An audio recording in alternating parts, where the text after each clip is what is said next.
guarded. It is like Fort Knoxian guarded, right? I had no idea who this special guest was until very recently. But as it turns out, this year's special guest is absolutely perfect. When you're talking about energizing life's work, don't you want to invite somebody whose whole life is about energizing and delighting people and keeping them laughing? Our guest this morning is about that and so much more. One of the funniest men alive. You welcome him into your home every weekend as the head writer of Saturday Night Live, an anchor of Weekend Update, and please congratulate him because as of February 24th, he'll be starting an exciting new job. Ladies and gentlemen, Connect 2014, please welcome the next host of Late Night, Seth Meyers.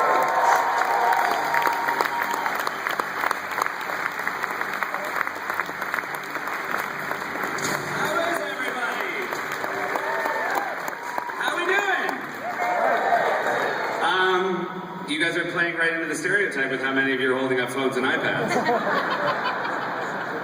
It is so great to be here. The Dolphin Hotel Northern Hemisphere Ballroom is one of America's great comedy rooms. Such an intimate space. I feel like I know you all personally. It's very exciting to be here. I should say it feels very strange to be up here in front of such a tech-savvy audience. I should just admit, to let you know where I am at with technology, I still use both BlackBerry and Hotmail. So, yeah, how do you think I feel? It's just impressive that I took a plane to get here, and not a horse or a locomotive. But it's very exciting to be here. It is true what was said, I am starting a new job late night with Seth Meyers, and while I am not super technologically savvy, technology has completely changed the way I do my job. The main way it changes the way I do my job is in the way that we find talent now in the world of comedy writing. 10 years ago, 5 years ago, when we were looking for comedy writers for shows, with be at SNL and now with Late Night, you would get a submission of jokes, and you would get it either through an agent, or you would get it from a writer who knew someone already on your writing staff, and you would read through those jokes, and you would say, oh, this is pretty good, and you would set up a meeting, and you would hire someone with a very small sample size of their work. Now, with Twitter, we never hire anyone without having a huge sense of what kind of comedy writer they are. We'll meet someone, we'll have an interview, and then the next thing we'll do is we'll go on their Twitter account and we will read a year's worth of their jokes. And it gives you a sense of their taste, and it gives you a sense of how prolific they are, and it's completely democratized the talent search process for us in the world of comedy writing. The most impressive way this happened recently is with Late Night. My head writer on Weekend Update, who's now coming with me to the new show, his name is Alex Bays. His Twitter handle is BaysCraze. I highly recommend you follow him. And he's sort of curated the people on Twitter that he likes the most. And when we got this new job, he said, here are 20 people I think you should follow, and we started following those people. And there were a couple people that really popped for me. There was this guy, Brian Donaldson, who's the Nardvark on Twitter.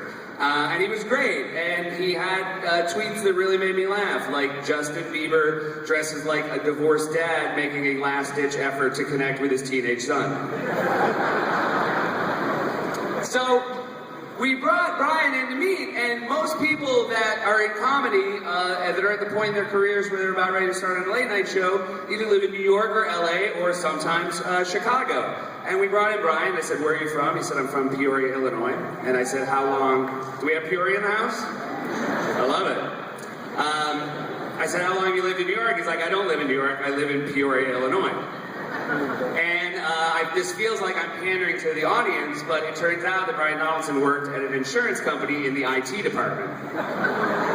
He had never been in show business, he'd never had a TV job, he'd never even worked in a theater, and we hired him. He's the third person we hired for our new show, which is really exciting how it's completely changed the game. So technology has, certainly in the world of talent searching, I feel like in the entertainment industry, has broken down so many barriers that people used to have, be it economic or be it opportunity-based, that it's really exciting to be a part of that because I come from a previous generation. It was recently, I'm 40, and BuzzFeed just recently posted my freshman Facebook picture from college. And I was thinking it's so hilarious that when I went to college, a Facebook was just a book of faces. I will sound so dumb when I tell my children that's what it used to be. It's just a book with faces in it. Be that as it may, the data was safe. If you had the book in your hand, no one could get it from you. Also, all the data was like my hometown and that I liked baseball. But I appreciate this technology. There are some technology things that I would love your help with. You guys are more technologically savvy with me. Here's an invention that I think needs to be made. I recently went on my honeymoon with my wife.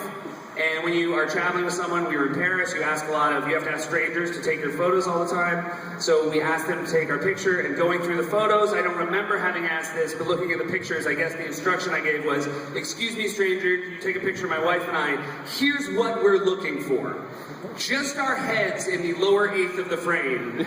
I'd like the top 7/8 of the frame to be nothing but blue sky, with no place or building that would prove I wasn't just in my backyard. Can you do that for me? The other huge bummer now is that every camera has a video setting, so every 10th photo is not a still photo, but rather a strange 25-second art film of two people waiting for a picture that never comes. And if you hate your face, never watch one of those 25-second films. Just like what your expressions you cycle through while you wait for that picture to get taken are just like...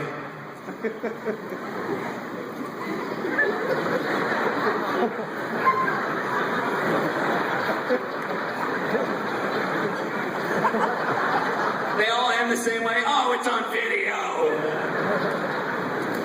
People are asking me if I'm nervous about to start late night. I am nervous. I'm excited as well. It's helpful that I've done things in my career that I was more nervous about.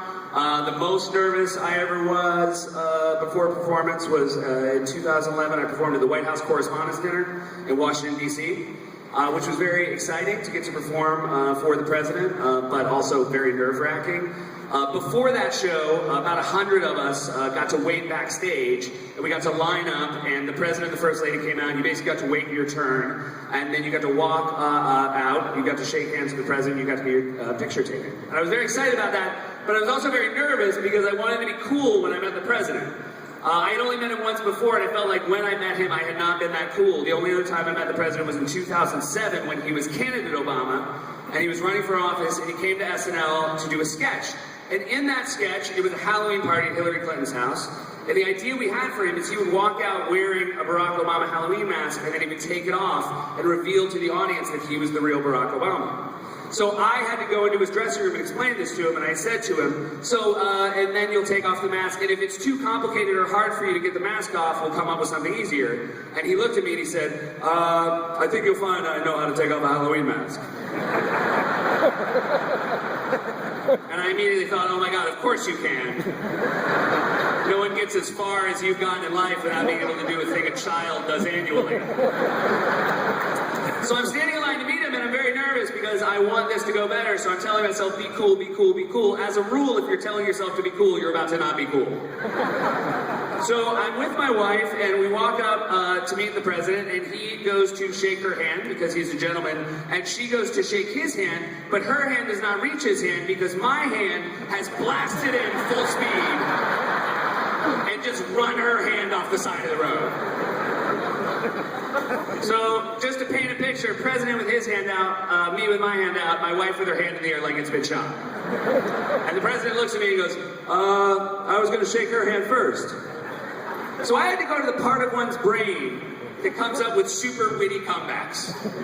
And I went to that part of my brain, I was like, brain, I need you now more than ever. What is the perfect collection of words and phrases that I can say right now that once uttered will take this awkward situation of my own making and flip it on its head so that I leave this interaction as the cool one and the president's the one left going, who was that guy?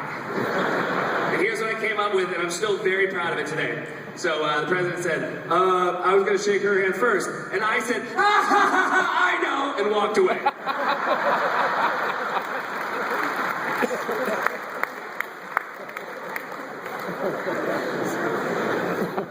I lost a friend and Donald Trump at the White House Correspondents' Dinner. He was in the audience that night. I told some jokes about him. He's still pretty mad at me. I said, among other things, Donald Trump says if he runs for president, he will run as a Republican, which is funny because I just assumed he was running as a joke.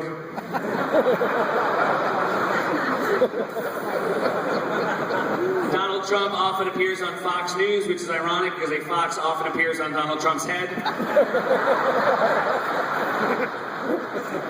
And the kill shot, Donald Trump says he's friend to the blacks, but unless the blacks are a family of white people, I bet he's mistaken.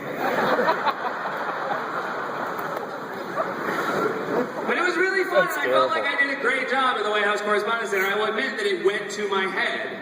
It went to my head, and I was just so proud of the job I did. And it was Saturday, and I started thinking, this is great. This went great. And then the next night, Sunday night, the night after the Correspondents' Dinner, President Barack Obama went on TV and announced that SEAL Team 6 had killed Osama bin Laden, which was this crazy moment in American history, this great closing the book on this awful chapter in our nation. And which is why I feel really embarrassed about what I'm going to tell you, which is this. I felt so good about the job I did at the Correspondents' Dinner on Saturday night. I spent all Sunday thinking, when the news comes on Monday, all they're going to do is talk about how funny I was. As long as no major news story happens on Sunday, Monday belongs to me. I'm ashamed to admit it. I'm basically saying that I'm the one guy in America who, upon hearing the news that Osama bin Laden was dead, was like, "Ah, tonight?" They waited 10 years and they got him tonight? But then I came up with something that made me feel better about it. I came up with a story that now I use to make myself feel better about that moment, which is this. The president also told jokes that night. He was really funny. I went after him. I feel like I was a little bit funnier. I think what happened is this. The president went back to the White House in a bad mood. He got all his advisors together. He was like, Seth Meyers has the focus. We got to do something to get the focus back. Any ideas? And someone was like, we could kill Osama bin Laden. He was like, do it. So you're welcome.